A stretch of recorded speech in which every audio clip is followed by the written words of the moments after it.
दोस्तों आप लोगों का एक क्वेश्चन है कि क्या सर हम डीएलएड के साथ में बीए कर सकते हैं, मतलब डीएलएड के साथ में हम डिस्टेंस से ग्रेजुएशन कर सकते हैं। अगर हम साथ में कर लेते हैं तो क्या इन फ्यूचर कोई प्रॉब्लम आएगी? क्योंकि कुछ लोग ये कहते हैं कि अगर आप दो कोर्स एक साथ करते हैं तो दोनों या फिर कोई दोनों में से एक जो है इनवैलिड हो जाता है, मतलब कैंसिल कर दिया जाएगा। तो आखिर ये प्रॉब्लम कब आएगी? क्या ये बात मतलब सच है? क्या ये होता है इन फ्यूचर?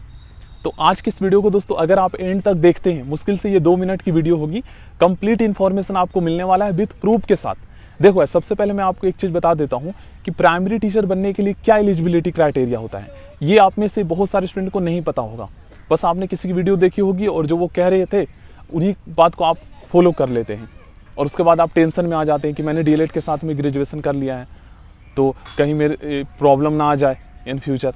देखो सबसे पहले एक चीज़ मैं बता देता हूँ, अगर आप दिल्ली किसी भी स्टेट्स में अगर आप प्राइमरी टीचर बनना चाहते हैं तो वहाँ पर जो है ना एलिजिबिलिटी क्राइटेरिया क्या है, कम से कम प्राइमरी टीचर बनने के लिए मिनिमम क्वालिफिकेशन जो है वो 12th मांगा जाता है, साथ में डीएलएड और आपका सीटेट का पेपर 1 मांगा जाता है। जैसे यहाँ पर आप लोग देख सकते हैं बिहार में अगर आप टीचर बनना चाहते हैं प्राइमरी तो आपसे जो है क्लास 12th पास होना चाहिए, डीएलएड आपका होना चाहिए, मतलब कि टीचर ट्रेनिंग के फील्ड में 2 वर्ष का कोई किसी भी नाम से जाना जाए, चाहे वो डीएलएड के नाम से जाना जाए, जेबीटी या बीटीसी, आपका 2 वर्ष का जो है टीचर ट्रेनिंग के फील्ड में डिप्लोमा कोर्स होना चाहिए, साथ में आपका सीटेट का पेपर 1 क्लियर होना चाहिए।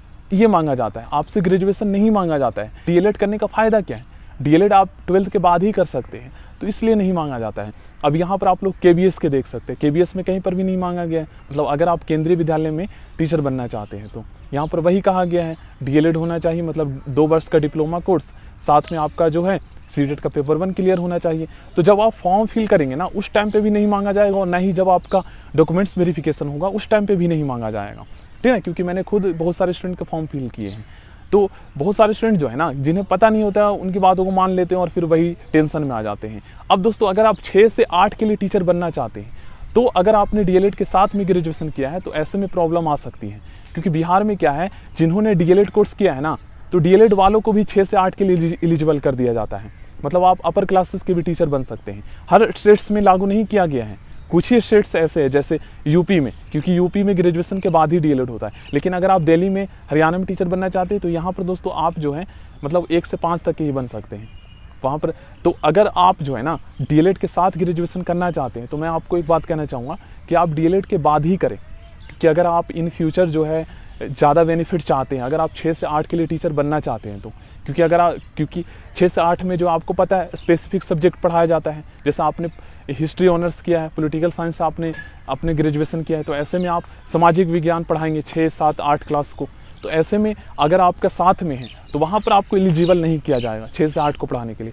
लेकिन अगर आपने साथ में नहीं किया है ग्रेजुएशन, डीएलएड के बाद किया है तो आप एलिजिबल माने जाएंगे कुछ स्टेट्स में, जैसे मैंने आपको बताया बिहार में, यूपी में, तो ये बेनिफिट हो जाता है। बाकी अगर आपको कुछ भी डाउट होगा तो आप लोग कमेंट बॉक्स में पूछ लीजिएगा। बाकी जिन्होंने साथ में किया उनको इतना प्रॉब्लम नहीं आएगा, क्योंकि आपको मैंने विथ प्रूफ के साथ यहाँ पर दिखा दिया है कि ग्रेजुएशन मांगा ही नहीं जाता। अगर आपसे मांग लिया जाता है तो आप कह सकते हैं कि मैंने ग्रेजुएशन नहीं किया है, ठीक है ना? कुछ भी डाउट होगा तो पूछ लीजिएगा।